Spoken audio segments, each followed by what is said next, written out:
Welcome to Tuesday, November 29th, 2022, your Day Weather Podcast brought to you by Cowboy State Daily. Check them out at cowboystatedaily.com or their Facebook page. Also brought to you by WYDOT. Remember, when there's ice and snow, take it slow. And boy, certainly that's the case today across many areas of not only Wyoming, but surrounding states as an Arctic chill and snow being reported along with slick roads and highways and mountain passes in many areas. Blowing snow and cold temperatures will be what we need to be ready for here over the next 24 to 36 hours. The Arctic front will continue to keep pushing through the region. Any additional new snow is going to be pushing south and east into eastern Colorado, Colorado's Front Range, and then the Arctic front will just plow through a good part of the central and western United States. Then our concern is going to be on blowing snow. Winds are going to pick up later today, especially along Interstate 80 and sections of I-25. This will be especially true from Cheyenne west through the summit area to Laramie, on the way to Elk Mountain, Arlington, on the way to Rollins. It's that normal spot, that Snow Chemin Trail, where the snow that fell last night is going to blow and drift. So travelers, you really need to keep that in mind. Temperatures are going to rebound. We're going to have some weather whiplash. After a very cold day, very cold night, temperatures are going to rebound for a couple of days. Then another Pacific front will bring a slug of snow to the high country as we get on into the, let's say, Thursday night, Friday timeframe with wind on the plains. And then we have another system due early next week that looks a lot like what we just experienced. Also, of note, the northern hemispheric snow cover is increasing at a very fast pace. In fact, a faster pace we've seen in a long time, and we'll show you that. Satellite photo this morning shows the area of enhanced cloudiness right here. The main low is up here in Canada, and then the Arctic air is pouring in behind it, and that Pacific jet stream energy is cutting right through here, helping to enhance that snowfall. And there you can see it in the 500 millibar chart. We've got a lot of blue up here. I want you to notice this when we show you the 500 millibar chart here. This is basically the weather patterns and the wind conditions and the temperatures at 18,000 feet where most of our weather gets derived from. Notice this blue area just continues to be shown up in north central Canada, and it really never goes away. And you'll see that in maps going forward. But here is today's system right here. The next system to come through Friday night and Saturday. So cold air is going to have an easy time penetrating and coming south into the region. And here it is. Now this is by 5 o'clock mountain time. Notice a very sharp edge between the cold and the warm air out ahead of it. Look at all that purple up there in Alaska, Northwest Territories, driving across the plains. When you see this contrast with this big warm here and this big cold here, yeah, you can expect problems, and we're going to have problems. A severe weather outbreak in the south central and southeast areas of the states, especially here in the Gulf Coast area. We're going to have heavy thunderstorm activity, tornado activity, especially into these areas right here. If you got to fly through or go through this area here later today and tonight, there's going to be some problems. Look at the cold. These are the forecasted low temperatures tomorrow morning. Lots of single digits and teens. Those gray areas showing pockets of going below zero. And you can see the cold. Look at the Central Valley of California. Low to mid 30s. Getting into the 30s across many areas of northern Arizona, and the cold penetrating pretty far south and east. Wind is going to be a problem, as we mentioned at the beginning.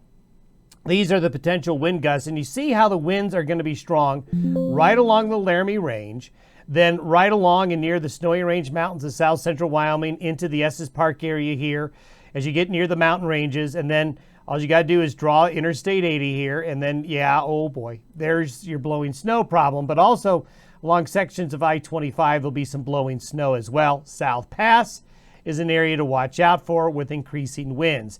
Rule of thumb around here is when Arctic air, especially Arctic air masses, begin to move out, wind always comes in and fills that gap. And this is why we have ground blizzard warnings. Now, I want to make it clear, this is not a blizzard warning. It's a ground blizzard warning. Has been issued by the National Weather Service for that I-80 stretch between Laramie and Cheyenne here, and then around that Arlington and Elk Mountain area. This is where you have that reduced visibility and blowing snow and the black ice and the drifting conditions that you get there.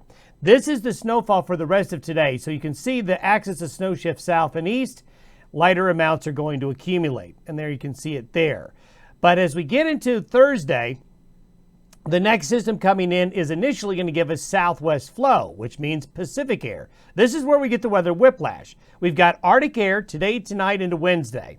Then we have mild Pacific air coming on in for Thursday into early Friday. So temperatures very, very cold. Then they rebound, and as they rebound, yes, there'll be some pretty strong and gusty winds at times. But this guy has got to swing on through, and it does. But before it does it, look at that warmer air. See that warmer air just kind of attacking the Arctic air and kind of bulging it and pushing it east, while the really cold air now moves into the Great Lakes in the Midwest. But we have another pocket of very cold air up here into Canada. There's a lot going on. This is by noon Friday. We have a Pacific wave coming right through here. This is a mountain snowmaker right here. This doesn't do much for the plains other than make it windy and bring a few snow showers, but the mountain passes and the mountains are going to get significant snow with that Pacific wave coming in through Thursday night and Friday. And here it is. Snow will break out into the shallow Arctic air across Canada and the northern plains. Look at California. Look at the Sierra Nevada. Then you can see the heavier snows stretching into the Rockies, into Utah again. So this is just a skier's dream when you get a pattern like this, because this is where the mountains get a lot of snow. But as you can see here, east of the divide, you're not going to get much. But across the northern plains, where the snow is starting to stack up and the cold air is building, there's going to be a lot of weather going on here. And there you can see the snowfall with that secondary wave. Impressive amounts right here in the Sierra Nevada and the northwest U.S. mountains. Then this is next Monday. This looks remarkably similar to what just happened. By next Monday, we have another front, and the timing is almost exactly the same. Another push of Arctic air is going to come in. As you can see, that area of blue I talked about. See how it's still there? Well, the reason it's still there is we're getting a blocking pattern set up where we're getting a high east of Greenland, and we're getting this high that's sticking around in the eastern Pacific.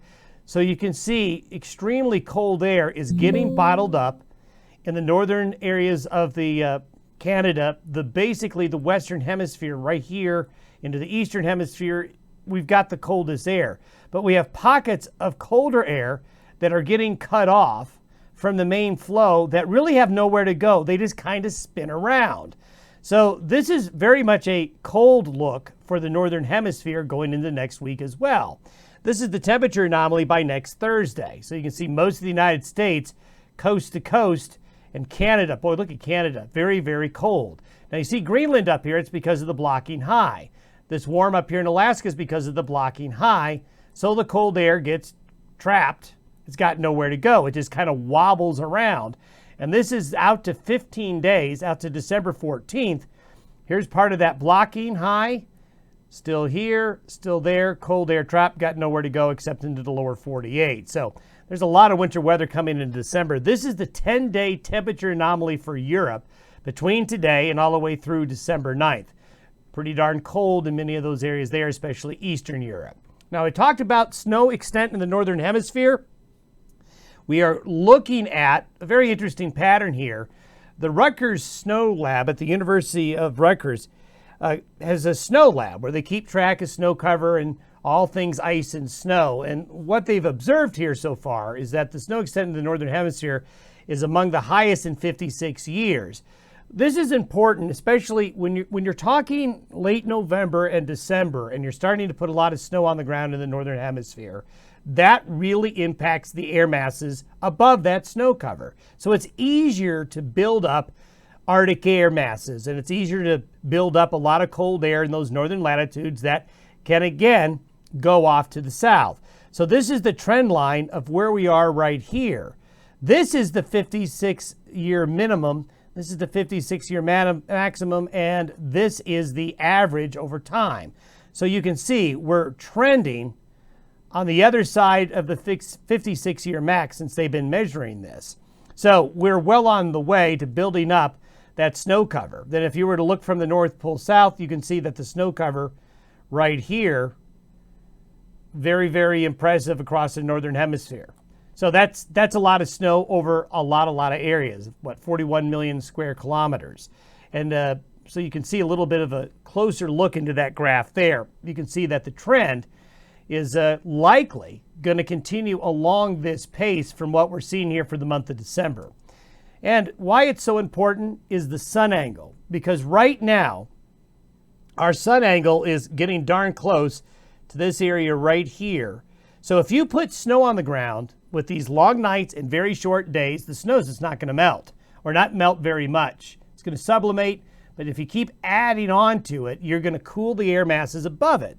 So you're just going to naturally have a northern hemisphere going into early winter that's going to be colder because of that snow cover. The sun angle is a really, really big player this time of year when you start accumulating snow. Also, Greenland ice mass. This is something else to point out. Every summer you hear about how Greenland loses ice mass, which you would, of course, expect to happen. But look what's happening so far for the snow year in Greenland. The trend is just like the Northern Hemisphere snow cover, well above, right on the edge of the 30-year averages, and continuing to do that. So that is something else. A lot of ice and snow building in the Northern Hemisphere. Have yourself a great Tuesday. Stay warm. We'll see you tomorrow.